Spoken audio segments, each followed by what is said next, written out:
Hi, my name is Daniela Perrier. I'm the Sustainability Manager in the Office of Campus Sustainability and Campus Enrichment. And this is our final virtual talk for Campus Earth Month. We've done 4 of these talks after today, and each of them has been put on by our amazing sustainability interns. Um, Excuse me while more people come in. These are all undergraduate students who have been working with our office since the start of the semester, and they've developed these talks on topics that they're curious about and undertaken research and prepared a presentation to share what they've learned with you. Our talk today is Demystifying AI and what it means for a sustainable future. And it's put on by Kushal and Rebecca. Kushal's a first year in general engineering, and Rebecca is a first year in environmental studies. And their talk takes us behind that curtain of that magic black box that seemingly gives us all our answers when we type it into the search engine of ChatGPT. But they're going to ask you, or they're going to have you asking, what types of impacts does that search have? As they break down the impacts on the three of AI on the 3 pillars of sustainability, people, planet, and profit. And then they help us think through the role of AI in creating a sustainable future. Before I hand it over to them, a couple of housekeeping notes. First off, this Zoom is being recorded, but for the best experience, you'll want to be in side-by-side mode. I've pinned myself, Rebecca, and Kushal, so you should always see who's speaking. There's also a live transcript started. If you need closed captionings, you can go ahead and turn that on now. And I ask that you pop any questions you have in the chat. There'll be an opportunity for questions at the end of Kushal and Rebecca's talk. And as I said, we are recording, and this will end up on YouTube with our other talks after the fact. This is also Campus Earth Month. So one of the cool things about Campus Earth Month and in October, Campus Sustainability Month, is that we get to give away some really cool prizes in the office. So as you're listening along, make sure to watch for some code words that will drop. One is going to be on the slide, and I'm going to drop 4 more in the chat closer to the end of the call. And each of those code words gets you an entry into our random draw giveaway. You're going to end up earning 5 code words for joining us live. So kudos to all of you who have joined us live. You get to maximize your code word. At the end of Campus Earth Month, submit them all in one email to sustainability@tamu.edu by the 21st of April. And then each of those will be an entry into the Earth Prize giveaways. And speaking of those prizes, a quick shout out to some of the really cool things on here. We'll give away 1 tier 1 winner in that $250 range. The tuition scholarship, this is the 2nd time we've offered this, and I think it's a really great way to give back to our student population and make being an Aggie just a little bit more affordable. But there's also cool things like a couple of Yeti coolers in there. In the tier 2 prize category, my favorite is the double hammock with all of the campus resources to put hammocks out right now. I think that's a really great option, and the weather lately has been amazing, so it seems like it'd fit in for this summer. And then in the tier 3 category, we'll pick 5 winners. The Stanley Tumbler keeps being the crowd favorite, but I think that the solar string lights are a really cool addition this semester. And a few more announcements if you want more ways to get into those Campus Earth Month drawings, but you weren't able to catch our other virtual talks. Well, you can still get at least 1 code word for each of them if you check them out on YouTube. So all 3 of our previous talks are now on YouTube. And so if you go to text.ag/concrete canopy, you're going to see the talk by Juliana and Shrita about concrete to canopy, why urban forests matters. They asked the question, what if concrete jungles could breathe? While watching their talk, you'll learn more about urban forests and the transition from cityscapes to biodiverse green spaces, and that provide you with so many benefits in your daily lives. They give some amazing real-world information and examples, and they help share how we can reincorporate green spaces into our urban areas and make a future better for everyone. Our second talk of the month was put on by Ilene and Isabella. It was called Be a Man, Gender's Role in Sustainable Conversations, and it dived into the distinct relationship between gender and sustainability, helping us uncover how societal norms shape environmental attitudes and behaviors, and shares how historical influences to the role of hypermasculinity in climate disagreement shape how environmentalism is done today and creates barriers to progress. By challenging these narratives and highlighting solutions, their talk really aimed to reshape the way sustainability is approached so that it can include everyone. And then finally, on Wednesday, we held our talk Efficiency or Erosion, Impacts of Federal Job Cuts and Tools for Organizing, put on by Bilal and Sophia. And this takes us behind the headlines of those sweeping job cuts that we keep hearing about over the past few months. And they shared the academic, social, and economic impacts of those events and showed how people are taking action to respond and recover and build a sustainable economy and community. In terms of what's coming up for Earth Day, our name day event for Is Campus Earth Day on April 16th in Rudder Plaza. Come check us out from 10 to 1. All of our interns will be there with interactive tabling activities.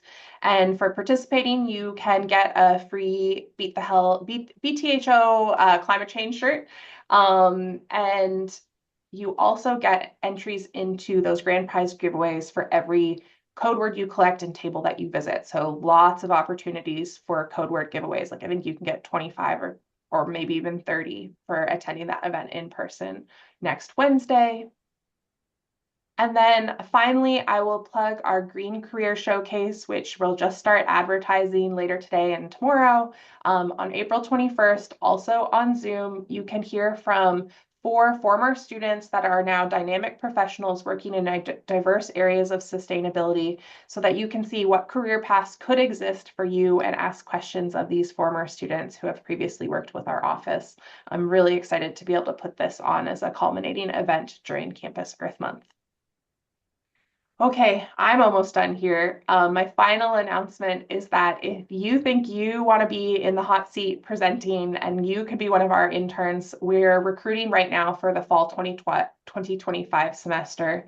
It's welcome to all undergraduate majors.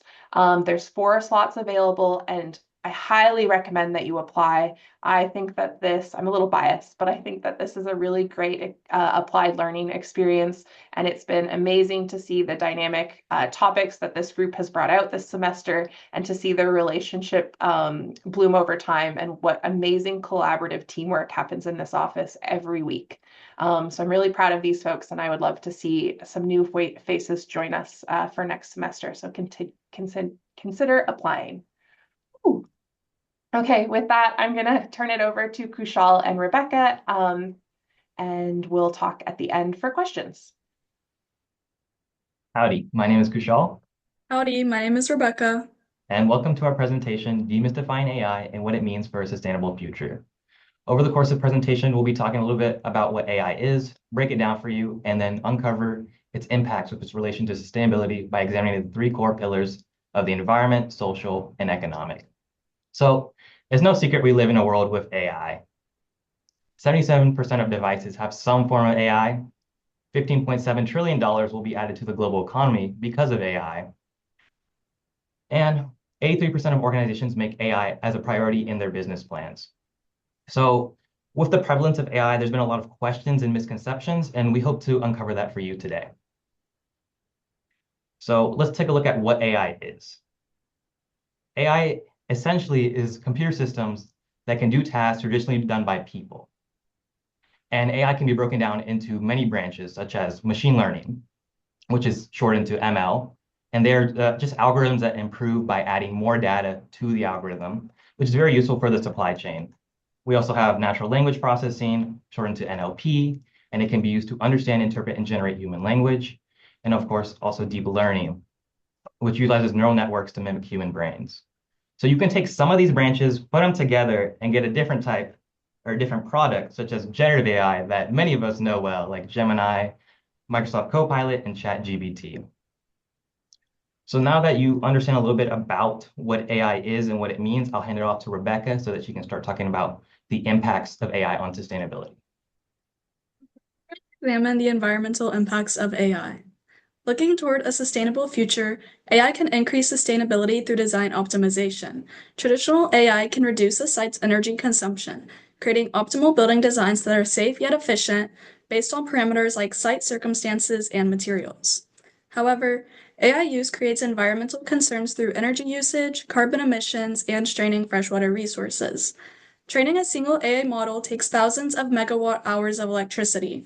Before it's released to consumers, a GPT-3 model released in 2020 consumed 1,287 megawatt hours of electricity and emitted 552 tons of carbon dioxide. These numbers are similar to the yearly emissions of 123 gasoline-powered cars. In terms of water usage, U.S. data centers used about 626 billion liters of water just in the year 2020. This volume is equivalent to the water usage of over 2 million homes. On a larger scale, a report by the Statista Research Department states AI made up 4.5 gigawatts, or 8%, of global data center power consumption in 2023. Projections estimate this number to increase to reach 14 to 18.7 gigawatts, or up to 20% of data center power usage by 2028. The rising demand of AI has created challenges for companies trying to reach their climate goals, and this creates a great real-world example of AI's impacts. Google's 2024 environmental report shows their total greenhouse gas emissions were 14.3 million tons of carbon dioxide equivalent. This is a 13% increase from 2022 to 2023 and a 48% increase from 2019 to 2023. According to their environmental report, increases are primarily due to high data center energy consumption and supply chain emissions. The company states it will be a challenge to reduce emissions while integrating AI because of the increased energy demands and emissions that are expected from infrastructure expansions. Even though AI can be used as a resource to help the environment, this creates the question of whether the negative environmental impacts of AI outweigh its possible benefits. Despite these challenges, there are different strategies data centers can use to reduce their environmental footprint. Data centers can make choices that are more energy efficient, like using LED light bulbs. These energy efficient practices will help reduce energy consumption. Data centers can use cheaper, less robust models for training. One example of this is smaller language models, which require less power and memory, are generally less expensive, and can be fine-tuned to result in better performance for a specific task. Data centers can also be made carbon aware, meaning software is designed to automatically adjust for variations in carbon emissions and carbon impact throughout the day. Next, we'll dive into the social impacts of AI. Many of us have likely seen some form of AI-generated content, ranging from fake videos of a football coach's post-game conference to pictures of government officials.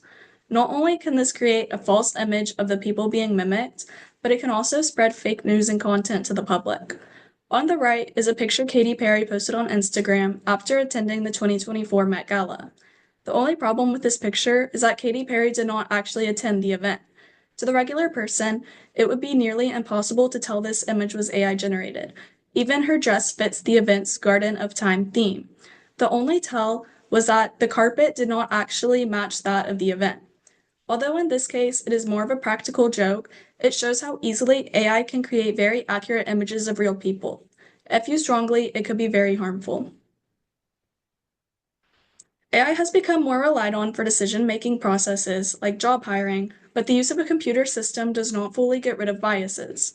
Bias in AI systems typically originates in the data collection stage. AI models are trained using historical data and can hold biases based on the makeup of that data, reflecting any lack of diversity. For example, if a company is historically male-dominated, the system will inherit this data and the preference it represents, in turn favoring male applicants in the hiring process. The environmental and social implications of AI are closely tied together, as some communities may feel the consequences from carbon emissions or water usage more severely than others. For example, the water consumption rate of data centers is higher in drought-stricken regions, creating stress on the already limited freshwater resources. This has a more profound impact somewhere already vulnerable to droughts and water scarcity issues like Arizona. In general, developing countries and marginalized communities face greater impacts from climate change, despite not being a top contributor to emissions or having the same access to the same resources, like AI, whose production causes CO2 emissions. An example of unequal impact is carbon-free energy use in Google data centers. Google data centers in Finland operate using 98% carbon-free energy. This is a significantly higher percentage than data centers in Asian countries, like in Taiwan, where the center operates on 18% carbon-free energy. Data with a lower percentage of carbon-free energy rely more heavily on fossil fuels. This is more than just an environmental issue, as pollution from fossil fuel use impacts societal factors like health, clean air, and clean water. Before Kushal moves on to explain the economic impacts, the code word is bias. All right, now let's take a look at the last pillar of sustainability, the economic side. So there's been a rising movement, the sustainable supply chain movement, and it typically focuses on actions that optimize resource use, reduce waste, source more sustainably, manufacture goods in a more eco-friendly manner, and support communities in which the business does operations. But the sustainable supply chain is not pursued at a cost to economic viability. However, this has begun to change with the introduction of machine learning algorithms, which have made it easier to pursue a sustainable supply chain. And also as consumer eco-consciousness grows, and companies have begun to see value in pursuing a sustainable supply chain because of the increased brand reputation and customer loyalty.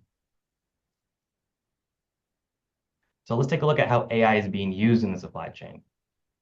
It can be used for demand forecasting with a lot of information coming in about production levels, inventory levels. It can be used to reduce excess stock, so reduce overproduction and prevent shortages. It can also be used to optimize transportation, which can reduce the fuel use and of course reduce CO2 emissions, which saves the company money. It can also be used in the supplier vetting process, where sustainability can be put in as a parameter, so you can find suppliers that source more ethically. And finally, it can also monitor the supply chain and flag risks before people even have a chance to know they happened. And this is essential as companies move from a traditional supply chain to a sustainable one, because there's inherently risks with transition. But with all these benefits, there are some challenges it has in meeting sustainable goals. I'll talk about this in the context of the supply chain, but this can apply to the whole field of AI and its application in general. So starting with, it's hard to measure the environmental impact it's actually having. How much better is AI doing in making our supply chains more sustainable? Of course, you can't use another AI to check an AI. And if you use people, you're kind of against the purpose of using AI, which is to reduce the work. Now, there's also a risk of discriminatory practices. I know Rebecca talked about bias. This is also in the supply chain. If you feed it, say, data that only purchases from one supplier that doesn't source sustainably, and you want to produce a more sustainable supply chain, well, your algorithm is going to tell you to purchase from that non-sustainable supplier instead of one who is more sustainable because there's just no data on it. And then looking at the big one, job loss. It is undeniable that low-skilled labor is being affected and that we are seeing a decrease in the amount of low-skilled labor jobs available. But we can kind of compare this revolution, the AI revolution, with the industrial revolutions of the past, specifically the 1800s industrial revolution. And there we saw that artisans getting displaced with lower skilled workers who could operate on machine lines and produce more products quicker and efficiently. But with this change, we've actually seen the opposite with AI revolution. We need a need for higher skilled workers, such as programmers and machine workers. And with these more skilled jobs come higher wages and reduced working times. With their wages, they can spend it on other industries, such as the healthcare and entertainment sector, which opens up more jobs in those places. So if you look at a high-level overview, AI is actually adding more jobs. But I don't say this to brush off the concern that some people might have. This is disproportionately impacting lower income communities. And we can tackle this by implementing policies for re-education and retooling the lower income population so that they have the skills necessary to perform these higher skilled jobs, such as programming and machine maintenance. Looking into the future, we can see how AI has great possibilities to help us achieve a sustainable future. It can help us optimize resource consumption and find sustainable solutions. However, AI needs to overcome the challenges we have mentioned, like bias, fake content, and contributing to socioeconomic disparities. Progress has been made to find solutions that maximize the benefits of AI use. As mentioned earlier, data centers can use multiple different strategies to help reduce their environmental footprint. While companies like Google may have seen hindrances in reaching their climate goals, they are working to increase their carbon-free energy use through renewable energy sources. According to their 2024 environmental report, there remains a global average of 64% carbon-free energy across their data centers, despite the total electricity load across all centers increasing 17%. This reliance on carbon-free energy can play a great role in reducing the company's environmental footprint, and this is especially an important response to the energy demands of AI. Strategies have also been developed in response to social implications like bias. A model can be trained using diverse data sets that include a balanced representation of various groups.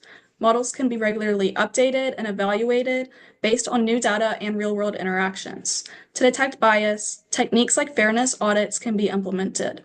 While multiple techniques can help avoid bias, transparency would at least allow users to understand potential biases they may be facing.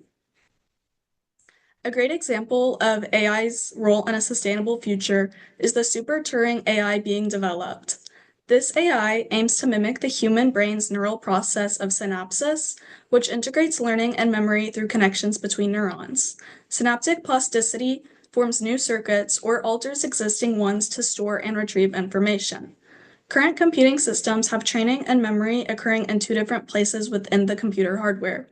By replicating the brain's neural process, systems won't need to move vast amounts of data from one part to another.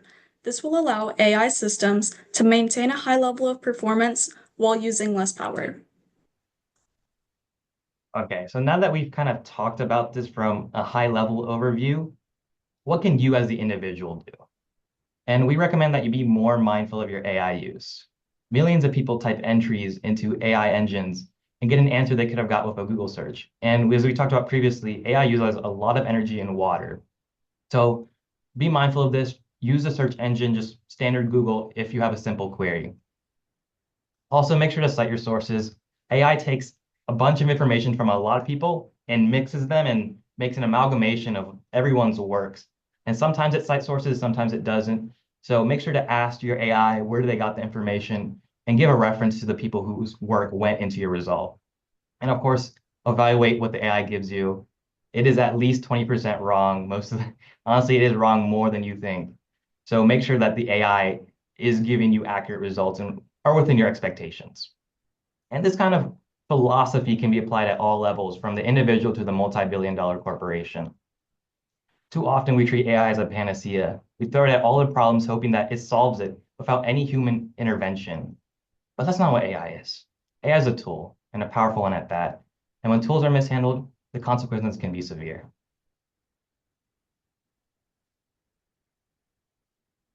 Now, we thank you for listening to our presentation, and we'd love to take questions. Thank you, Kushal and Rebecca. A reminder for folks, if you have questions, you can drop them in the chat. There's also a Q&A function that you can use there.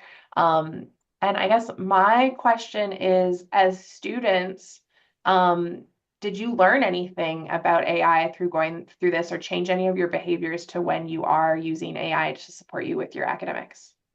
Oh, yes, of course. Like when I'm doing my regular schoolwork, if I'm doing like a programming assignment and I just don't understand a term, instead of just typing it into like a search engine, or an AI, I type it in Google just to get the definition. So like if I think I can do it on my own with just a little bit of information, then I try to make, the outcome just of my own power, not an AI. Yes, I know for me, I definitely learned a lot more about what AI is like beyond the traditional like AI co-pilot chatbot type system. So it really just kind of helped me like expand my view at what's out there beyond just like Chat GPT. Thanks for those answers. For everyone, I've dropped the code words for this talk in the chat. So you have the one that they provided of bias and then four more. If you're watching on YouTube, you don't get the benefit of those four extra code words. Any other questions from the group?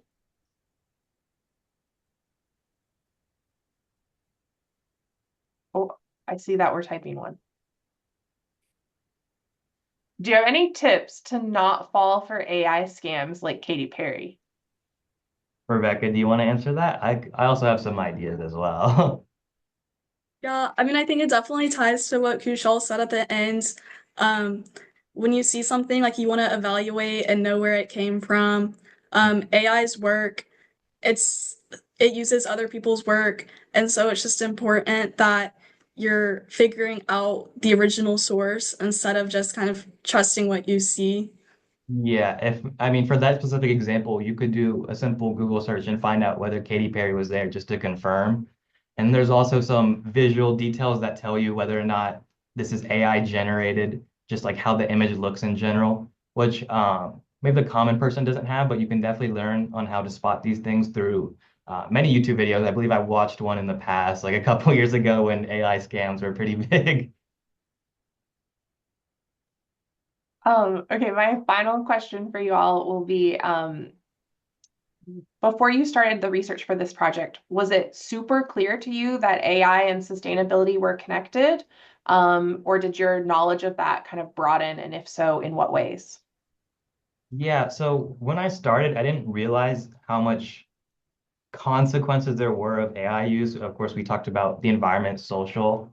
I mostly just looked at benefits, right? Coming from this engineering background, it's just put more technology and you can solve more problems, you can do them better, faster. So really like reading this and be like, oh, maybe we shouldn't keep throwing technology at our problems. Maybe we should take a step back and really understand what's going to happen was a bit different from what I was used to. So it kind of broadened my perspective. I think for me, going into it, I was a little aware of like the energy usage and the water usage it had, kind of those environmental impacts, but it definitely helped me broaden my perspective for the social and economic impacts. I think definitely both like the good and or good and negative impacts that it has. Well, amazing. Well done, Rebecca and Kushal, and thanks for helping us wrap up our Earth Month Intern Talk series. Thank you, everyone who's joined. Make sure you record those code words and check out some of our other Earth Month events. We hope to see some of you at Earth Day next Wednesday on April 16th. I don't know if I mentioned it, but Rev is supposed to be there at 11. So if you want a photo with Rev, make sure you're there by 11. Okay, have a great day, and we will see some folks next week. Bye-bye.